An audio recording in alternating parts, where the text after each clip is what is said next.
Magandang umaga mga bata. Magandang umaga po! Kumusta kayo? Okay! May papakita ako sa inyo dito. Okay. Ito ay isang aklat. Okay. Ito ay aklat na ang pamagat ay ang kamatis ni Peles, 7 araw na trabaho. Ito ay kwento ni Virgilio S. Almario, guhit ni Renato Gamos, at nilikhala sa Adarna House. Okay. So, before that, may pakita muna ako sa inyo ng mga larawan.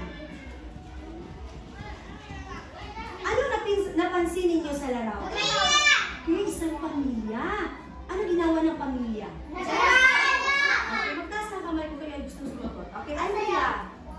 Okay, sila ay masayang pamilya na naglalakad. So, sila siguro ay, anong ginawa nila? Sila ay nag-jogging, naglakaw-lakaw, sila ay namamasyal. So, ito ay isang pamilya na namamasyal.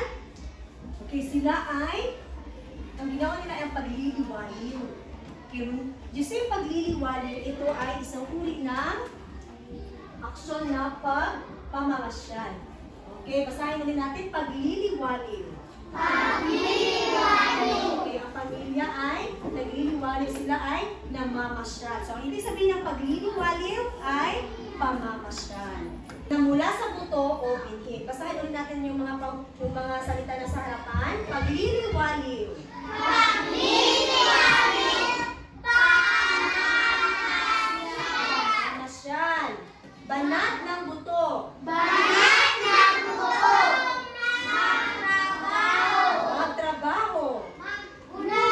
Punla. Batang halaman.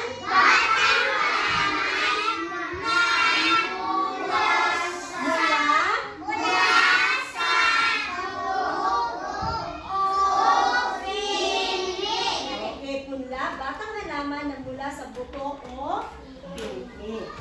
May papakita ako sa inyo na larawan. Ano ito? Kamatis! Okay. Lahat ano? Okay, Bea? Kamatis. Okay, ano ang kulay pag ito ay hinog? Okay, Jefford. Okay, red o pula. Ito ay isang kamatis na kung hinog ay, ang kulay niya ay ngayong araw na ito, may babasahin akong kwento. Okay. Ang kwentong ito ay tungkol sa isang tipaklong na hindi masyadong pasensyoso. Siya ay bugnutin na naghihintay na tumubo ang kanyang pangapananim. Ano kaya ang nangyari sa kamatis ni Peles? Diba? Ang pamagat ito ang kamatis ni Peles. Itong araw na trabaho. Ano kaya ang nasa isip niyo tungkol sa kwentong ito? Ano kaya? Ano ang nasa isip niyo tungkol sa kwentong ito? Okay? J. Hides. May nagtribo. So, malalaman natin yan kung ano ang kwentong mamaya. Ang kamatis ni Peles.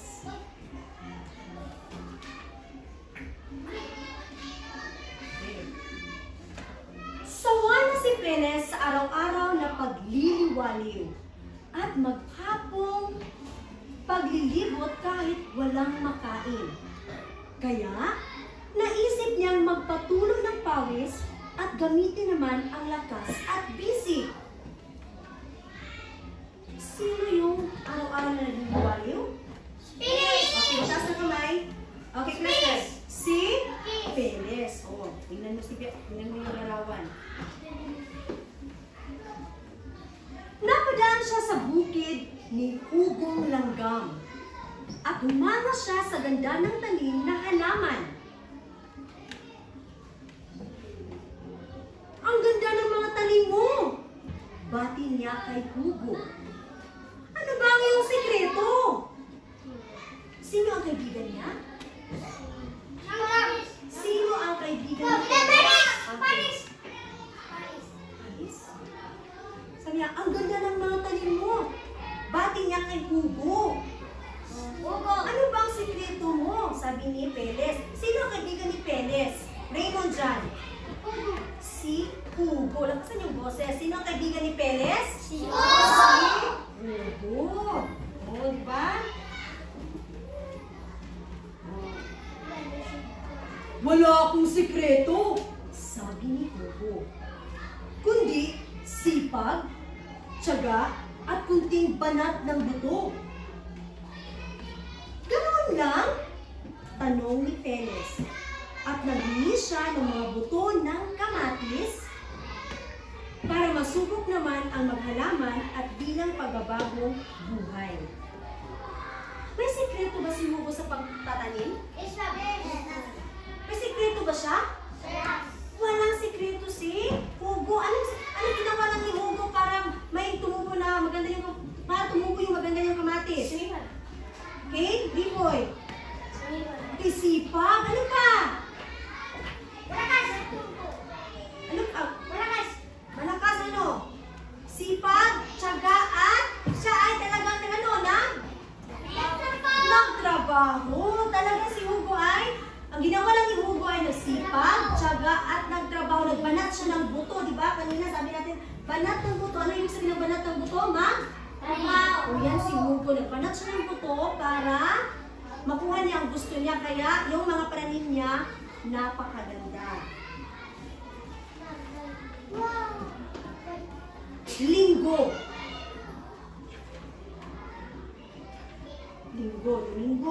Linggo noon at kahit na linggo, di magbulakbol ang bagong hardinero.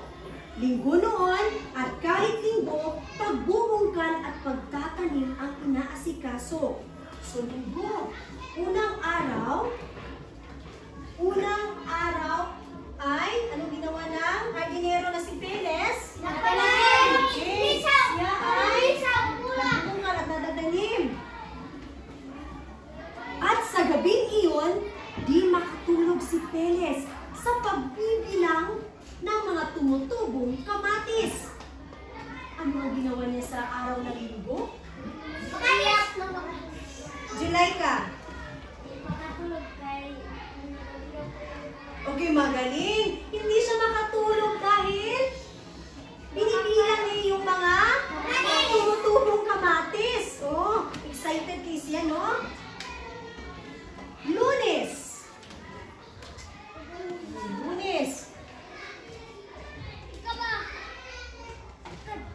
Lunes, malawang araw. Maaga pa'y bumangon na siya at mabilis na dinalaw ang kamatisan niya. Pero anong lungkot? Sa lupang malambot, wala ni isang sumupling na sumot. Halos maiyak siyang nagsumbong kay Hugo. Pero tumawa si Hugo at ang sabi, "Huwag kang apurado. Talagang ang magtanim ng kamatis ay bibiro. Kunting dilig pa at tiyak mo'y tanim mo ay tutubo." Anong ginawa ni Hugo? Siya lang ay? O tinawanan lang siya ni Hugo dahil? Sino sasagot? Okay, Albert. Tinawanan lang siya ni Hugo, di ba? Bakit? Bakit na siya tinawanan ni Hugo? Oo, tinawanan siya ni Hugo. Bakit? Julayka. Di ba nalungkot si Peles? At tinawanan lang siya ni Hugo dahil, ano lang sabi ni Hugo? Ano sinabi ni Hugo? Kunting? Ano pa? Kunting? Kunting. Di ba kung magtanong mo, kasi may buhat na siya yung tanong. Oh, very good. Kunting dilig pa at tiyak tanim mo ay? Tutubo. Okay. Martes. Matapos magdilig si Peles, maghapon siyang nagbantay sa tanim na kamatis. Sa gabi, nagsindi pa ng maraming kandila para daw hindi matakot sa dilim ang mga punla. Pang-apat na araw, Miyerkules. Matapos magbudbud ng pataba, inimbita ni Peles ang kabarkadang mga palaka. At kahit umuulan, maghapon silang umawit para daw sumigla ang mga punlang kamatis. Sino ang inimbita ni Peles? Sino ang inimbita ni Peles?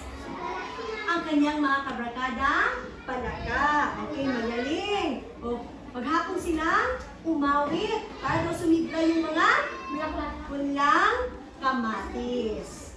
Matapos magbunot ng tumubong damo, nagdala si Peles ng maraming libro.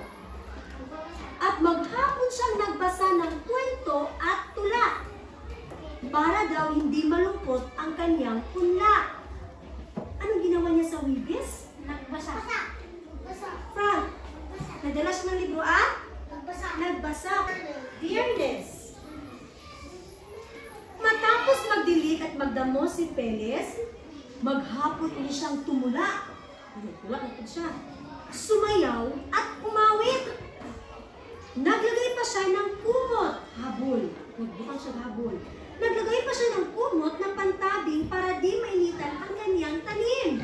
Iinit, ang gulay ang iyak para di daw mainitan. Sabado. Laging tuwa ni Peles nang makita ang tumubong mga kamatis.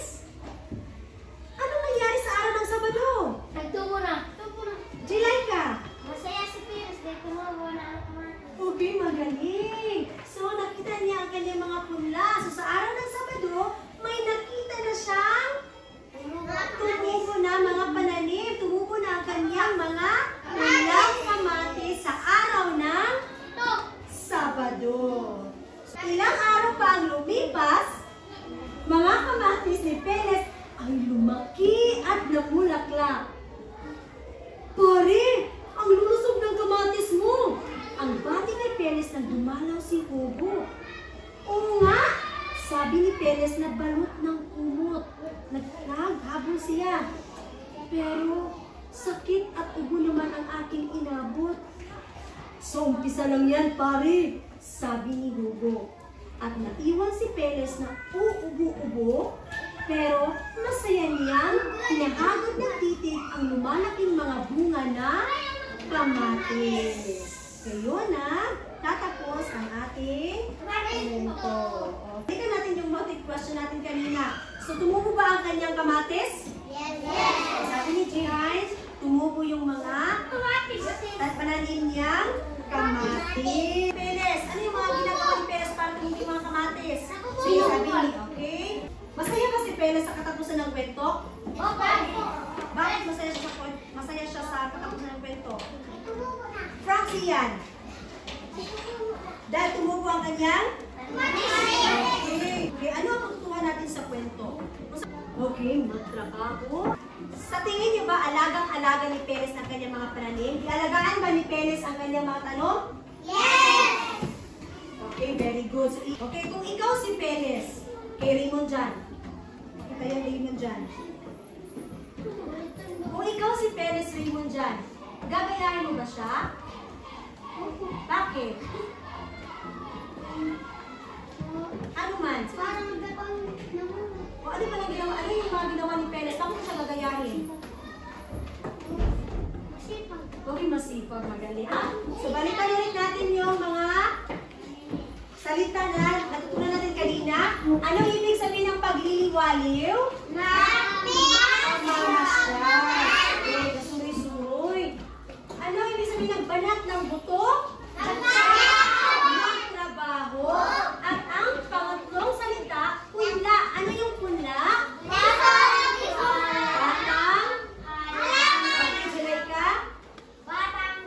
Batang halaman na mula sa buto o bindi. Okay. So yun ang mga salitang ating natutunan ngayong araw. Pagliliwaliw, banat ng buto, at saka punla. Na isang buong papel at lapis. Sabang. Nakakulong po, ang gagawin ninyo, iguhit ninyo ang mga nangyari sa kwento. Simula sa araw ng Linggo hanggang sa araw ng Sabado. Tan 3 at saka column 4, ang gagawin ninyo, iguhit nyo lamang yung ginawa ni Peles sa unang araw ng Linggo hanggang sa araw ng Sabado. Ay magdala kayo bukas ng isang gulay o prutas.